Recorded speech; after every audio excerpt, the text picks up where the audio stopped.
Hello everyone, it's time for another episode of Loudness War, and today's topic of interest is oscilloscope, or in a short form, a scope. As it turns out, it's a very useful tool for advanced mixing and precise sound design.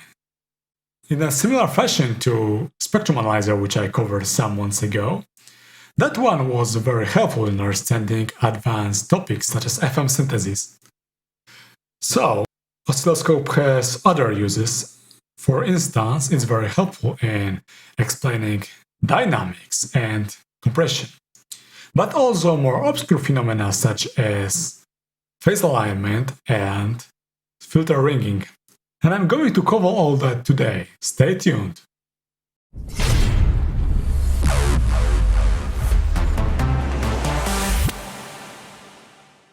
Alright then, what is an oscilloscope?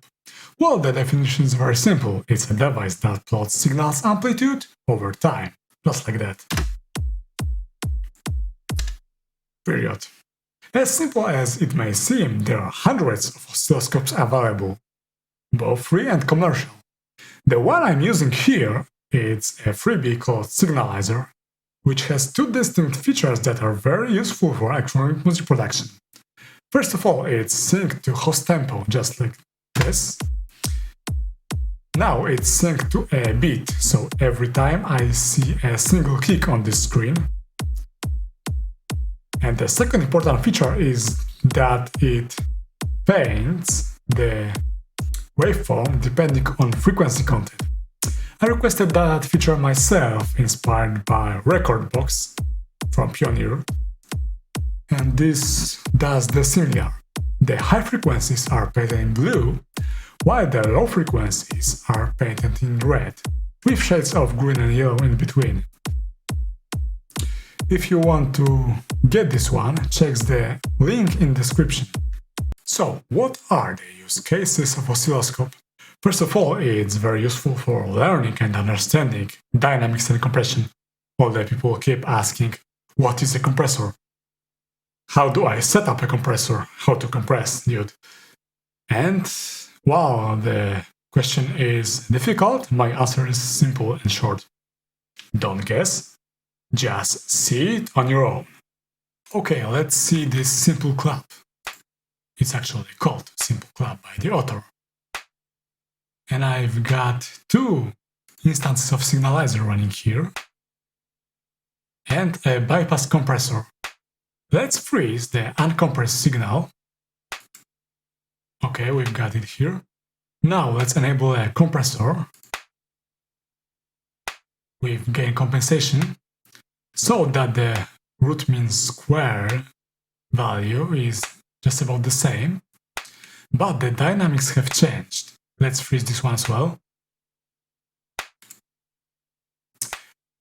And let's analyze the picture. As you can see, the middle part of the club around here has lower amplitude than original. However, the attack phase has this very large peak.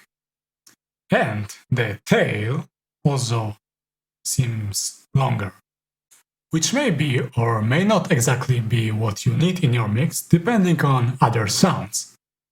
I will demonstrate some more practical examples later. The second use of oscilloscope is peak detection. Peaks are a problem as they reduce our headroom, and if they go above 0 dB, they may cause clicking. Let's check this simple plug. It's very bright, and as you can see here, this field is colored gold, let's say, and that means that the signal has already gone above 0. If we run this through some analog modeled effect, this will cause distortion. Okay. So, oscilloscope shows us that at the beginning of the sound, there's this very high peak painted blue, and we may try to cut it with saturation. Now it's significantly lower and doesn't go above 0. And the rest of the sound is not altered, only this little, tiny and short attack. As to saturation, that's another topic I'm going to cover in another video, but for now you can see that there are peaks and they can be tracked and removed. The issue with peaks leads us to a very common problem, namely how to mix kick with snare. So I've got this kick setup here from battery, and I've got a snare just from the same pack, already processed. But the problem with these sounds is that they both have this very bright attack and bit transient at the beginning. So when played together they will clash and we will lose some clarity when both hit at the same time. So what can we do with it? My answer is to modulate the amplitude of a snare. I very often use this little nice plugin shaper box from Cable Guys, and here I decided to reduce the attack of a snare by 6 dB, then shape the following part so that the peak of a snare hits just where there is a gap in a kick. So the sounds do not overlap, they just change their place. Then I also compensated the volume of snare, so the average volume is just the same, but the envelope is different. So let's try this. Bypassed, and now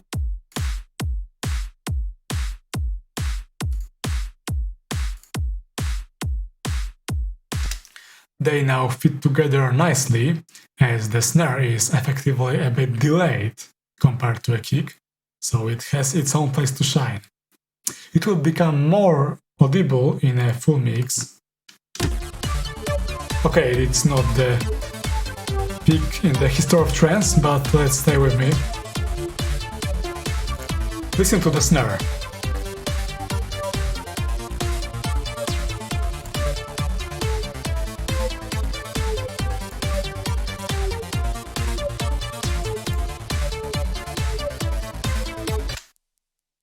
Just by this simple volume modulation, we made snare more audible, and it now stands out in this dense mix when all the sounds hit just on the beat.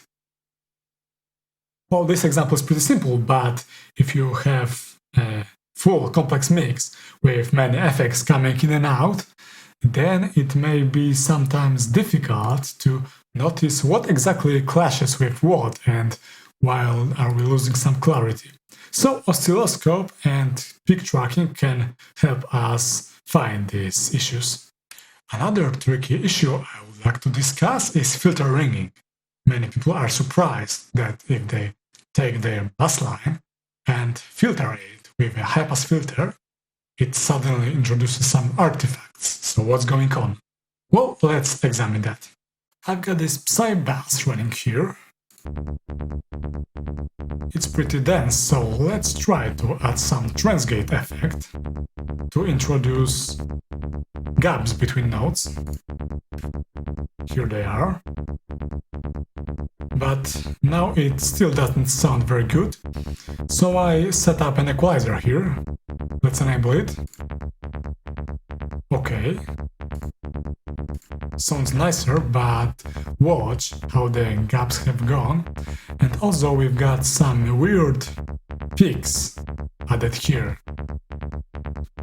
These are both different issues added by filter ringing.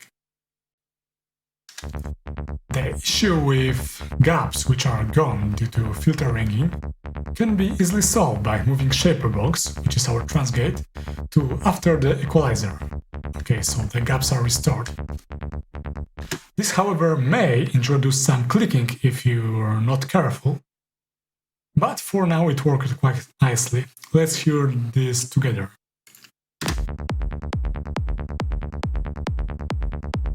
Can do for now. It still doesn't sound perfect, however. The problem with these peaks remains.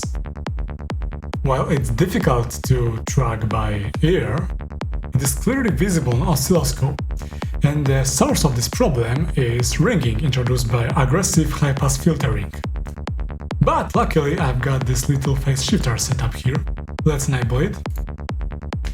Now I can use macro on my push to rotate the phase of the signal. Notice how the sound and the waveform changes.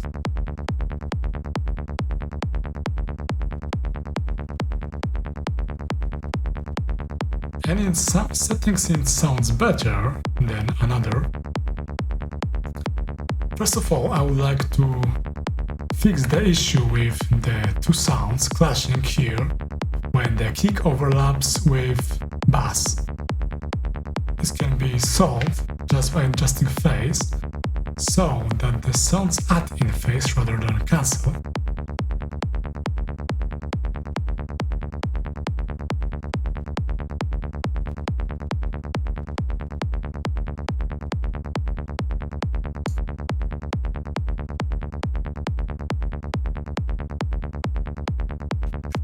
I would call it that.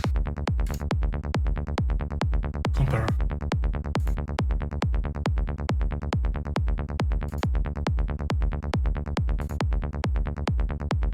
I think now with phase aligned, which we can see as a saw wave added together with sine wave in phase, it is much better and sits together well. Also the peaks are reduced compared visually. So that's what I do, and that works, first of all, if the frequency of bass and kick is the same, and secondly, only for the lower frequencies, the first fundamental frequency in fact.